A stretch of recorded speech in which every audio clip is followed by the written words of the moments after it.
حضرت فروا رضی اللہ تعالی عنہ روایت کرتی ہیں کہ آپ صلی اللہ علیہ وسلم سے پوچھا گیا کون سا عمل افضل ہے؟ آپ صلی اللہ علیہ وسلم نے فرمایا نماز کو اول وقت میں ادا کرنا۔ اللہ تبارک و تعالی نے نمازوں کو ایک مقررہ وقت میں فرض کیا ہے۔ ہر نماز کا وقت احادیث میں موجود ہے۔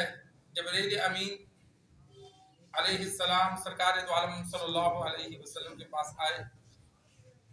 ایک دن پانچوں نمازوں کی امامت کی اول وقت میں۔ فجر کا وقت جب شروع ہو رہا تھا، ظہر کا، عصر کا، مغرب، عشاء کا جب وقت شروع ہو رہا تھا اس وقت امامت کی۔ پھر دوسرے دن جب وقت ختم ہو رہا تھا آخری وقت میں امامت کی۔ اور پھر آپ صلی اللہ علیہ وسلم کو فرمایا کہ یہ دونوں جو آج اور کل نماز پڑھی ہے اس کے درمیان کا جو وقت ہے یہ آپ کی پانچوں نمازوں کا وقت ہے۔ اور اسی طرح ایک مرتبہ ایک دیہاتی صحابی آپ صلی اللہ علیہ وسلم سے نماز کے اوقات میں پوچھنے لگا تو آپ صلی اللہ علیہ وسلم نے اس کے ساتھ بھی یہی عمل کیا۔ فرمایا 2 دن ہمارے ساتھ رہے۔ تو آپ صلی اللہ علیہ وسلم نے ایک دن اول وقت میں نماز ادا کی اور دوسرے دن آخری وقت میں نماز ادا کی، اور فرمایا یہ جو میں نے آج اور کل نمازیں جن اوقات میں پڑھی ہیں وہ وقت اور ان کے درمیان والا وقت اس نماز کا وقت ہے۔ پہلے دور میں یہ گھڑیاں، یہ نظام نہیں تھا تو سائے کے اعتبار سے وقت ہوتا کہ صبح کی سفیدی جب پھیلتی آسمان کے کناروں سے تو وہ صبح کا وقت شروع ہو جاتا، سورج نکلتا تو ختم۔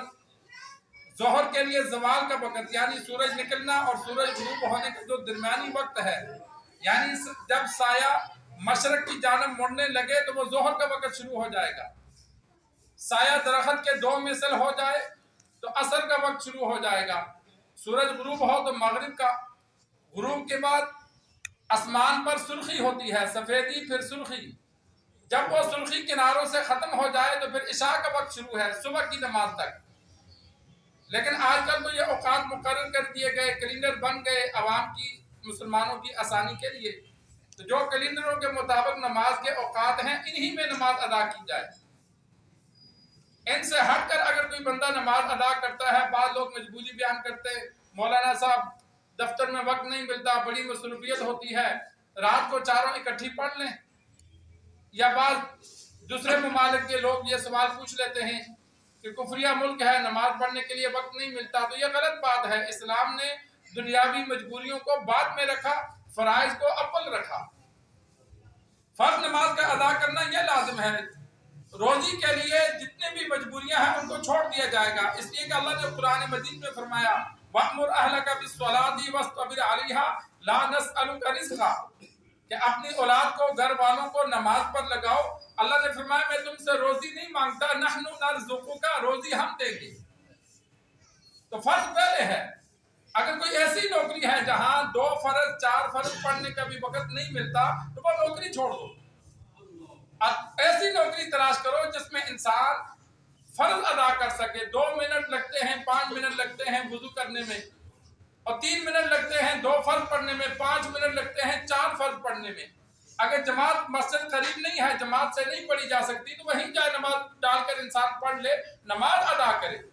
لیکن اگر کہیں اتنی بھی سختی ہے کہ اتنا وقت بھی نہیں ملتا تو وہ جگہ ہی چھوڑ دے، کوئی اور ایسی جگہ تلاش کرے جہاں اس کے لیے آسانی ہو۔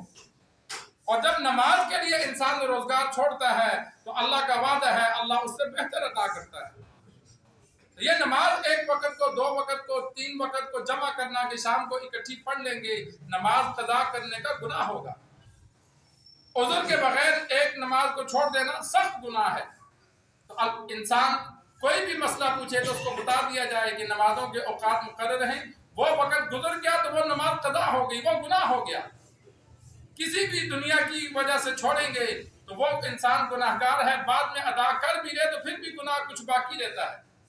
اللہ سے دعا ہے اللہ تبارک و تعالی دین سیکھ کر، سمجھ کر ہر برے عمل سے بچنے کی توفیق عطا فرمائے۔